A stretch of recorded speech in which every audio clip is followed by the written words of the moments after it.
You may have seen that a little while back, we embarked on a 1,000-mile road trip around Iceland. But what we didn't show you is that when we first landed in the country, we visited the restricted town of Grindavik in the Reykjanes Peninsula, a place that has recently been devastated by regular earthquakes and volcanic eruptions. As we flew into Iceland, we could see the billowing volcano just outside of Grindavik from our plane, but we took the nerve-wracking opportunity to go to the evacuated town to get a closer look at the volcanic activity that you may have seen is currently ravaging the area. To gain access to the town wasn't easy though. We had to obtain the right permissions to be allowed into this dangerous area, a place that also required us being equipped with safety gear and to be guided by a police escort to ensure our safety. So we're on our way now to Grindavik, which is just round by Blue Lagoon, which is one of the biggest tourist attractions in Iceland. And next to Grindavik, about 2-3 kilometers away, is a volcano that is erupting, and we've got special permission and access to go in there to a few spots around there and see what's going on. It sounds crazy. It wasn't easy getting the access either, was it? You had to message a lot of people and get press accreditation and permissions. To tell you the seriousness of it as well, they've evacuated the town.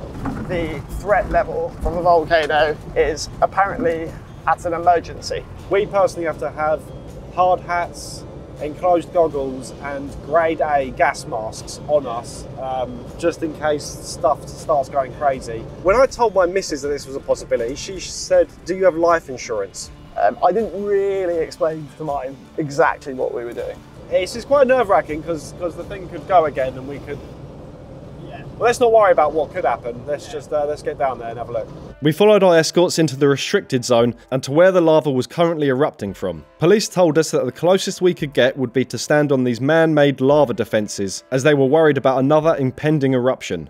You know when like life takes you somewhere? This morning I was in my bed at home. Now it's the middle of the afternoon, about to go and see a volcano that's on the verge of erupting. Ethan decided he wanted a closer look and booted up the drone to send him in on his first mission for us. But we were given strong warnings not to get too close, as apparently the intense heat had been causing drones to malfunction and crash into the molten rock below. Yeah, I can see lava, yeah. Yeah, that's kind of spurting out the top.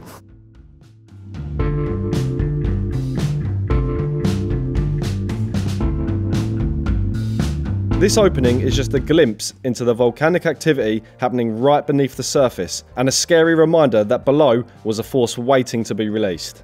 This is one of this drone's first outings. It's just filmed a volcano that's erupting. You know, you're just like, I don't know what to do. I've never seen anything like this before. What's more mad, seeing a volcano erupt, or that we've got a police escort? Both are crazy. I can see you in the back of a police car. I never thought I'd see you escorted by. In order to slow and divert the flow of the lava, Iceland has brought in heavy machinery to build up these massive earth barriers. Measuring 8 meters tall, they are the last line of defense against the molten lava spewing from the ground. So this is where the road was, right? And they've had to move the road to, I guess, build the sort of lava dam in order to defend against it. That's where the road went. The road went up there. Look at this, just abandoned. You see that crack in the ground there? Look, smashed through that greenhouse. Oh my word. The crack in the earth just opened up and shifted that whole building and just shattered all the windows. Really quite terrifying, I'll be honest. Kind of unsettling being here. Following closely behind the police, we made our way to the freshly formed lava fields and got our first close look at the destructive power of the recent eruptions and the massive scale on which it can happen. It's how you can feel the heat off of it. The heat off it. You can also smell it. You can taste it. When you can see the heat, when the wind carries it over, you can just feel it on your face. Saying that the darker rock is the fresher. It's about a week old, isn't it?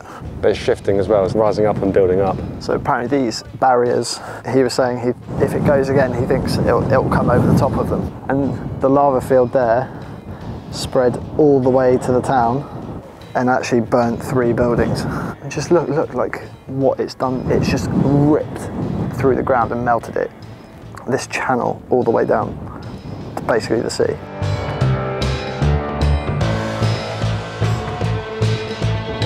Yeah, we've had to get the drone down now because they're measuring the height. And I mean, how big is that? 7 meters, 10 meters? It's enormous. We're not actually at sea level, even ground level. No. That's all the way down there. And we're stood on We're stood on top of one of the defences that they've built, and it's higher than those. With the town of Grindavik just a short distance away, you can see how the fissures and huge lava flows pose such a danger to the town and people nearby.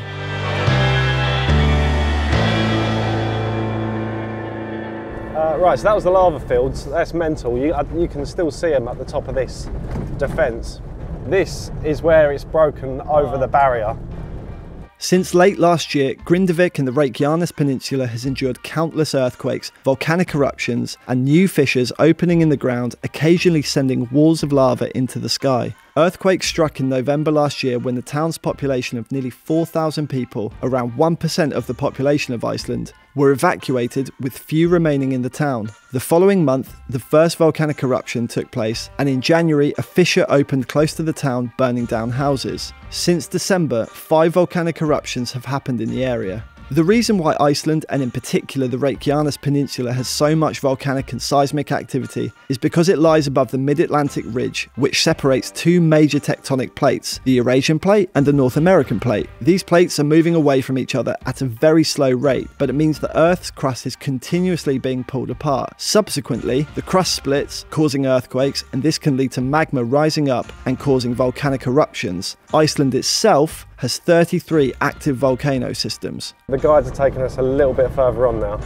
We were then taken to where you can see fresh lava pushing its way through the landscape. This was the point where the flow had slowed down, but where fresh molten rock can be seen creeping forward. If you look at this rock here, I mean the heat. the heat is there is red inside here. You see it here, Yeah. but you can touch it. What? Yeah, it's red here inside.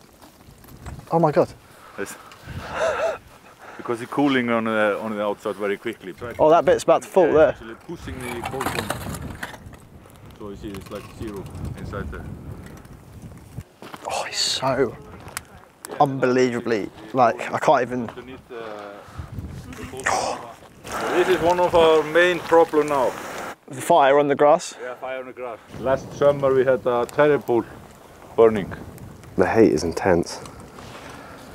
This is so surreal. I didn't expect us to get this close to it. Look, these are also the flags that they put out a couple of weeks ago to show like where Market spread. This is definitely one of the most mental things I've ever seen. Yeah, I can't think what would rival it. Seeing this lava move, break away and harden was extremely hard to comprehend. But more eerie than the red glow peeking between the rocks were the sounds it made as it slowly crept forward.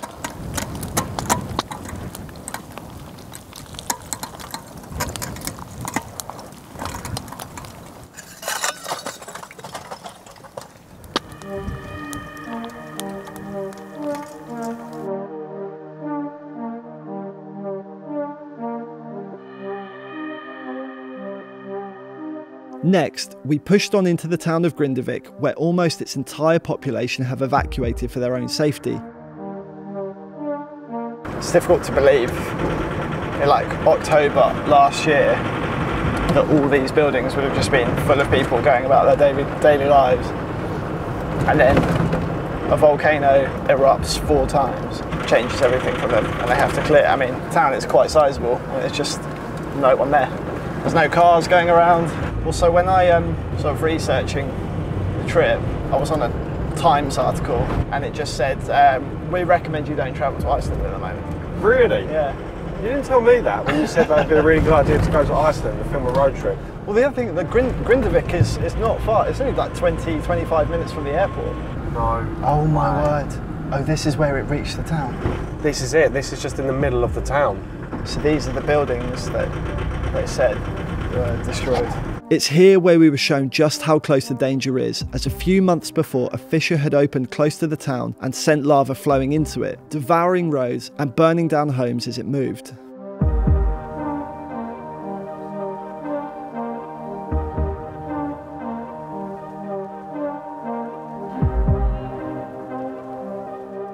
Not one car, one person. It's a complete ghost town, isn't it? Complete ghost town. Some of the houses, like the house back there, he had a big glass window in his living room, and it's just all his stuff in there still. Yeah.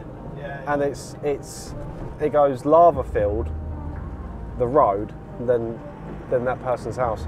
you can be close to the lava and you can be looking at it and be like, wow, this is really cool and this is really interesting and I've never seen anything like it. But when you come here and then you realise it's just burning houses down, it's like destroying people's lives where they live.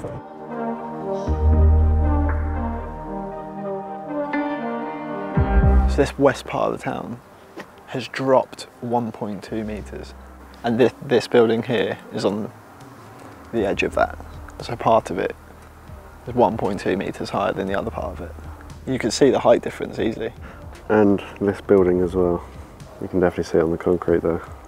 So the people that are with us have changed over. It's now got someone from the fire department with us who's actually a resident in Grindavik. He was just saying 20 to 30 people are currently living there.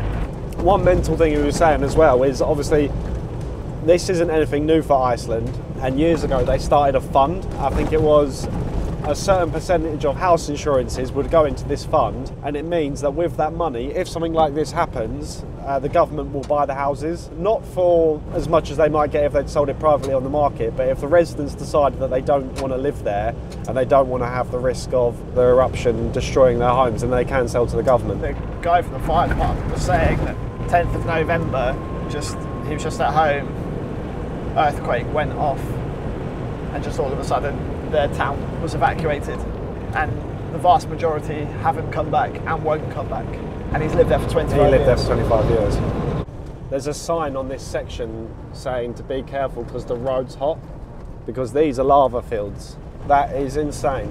It's not every day that you get to visit an active volcano, or see the ruin that volcanic activity can cause, but it left us with mixed emotions. On one hand, it was incredible to see what nature can do up close and personal, and it's something we'll likely never forget. But we were very aware of how this has impacted the people of Grindavik, and the effect this force of nature can have on people's lives. It remains to be seen if people will return, but many are starting their lives again in other parts of the country. Since leaving Iceland, the volcanic activity there has continued, with another eruption and more fissures shaping the landscape. Some scientists think that it may be entering another volcanic period which could last for a long time, maybe even decades. After seeing how easily the earth can be torn apart and how these eruptions can disrupt the lives of an entire town, hopefully the people of Grindavik who wish to leave the town can start again and find happiness in this amazing country. So yeah, bit of a more serious one with this video. Obviously amazing to see a lava eruption and get close to it as well, and being on the lava fields, but the flip side of it is seeing it destroy people's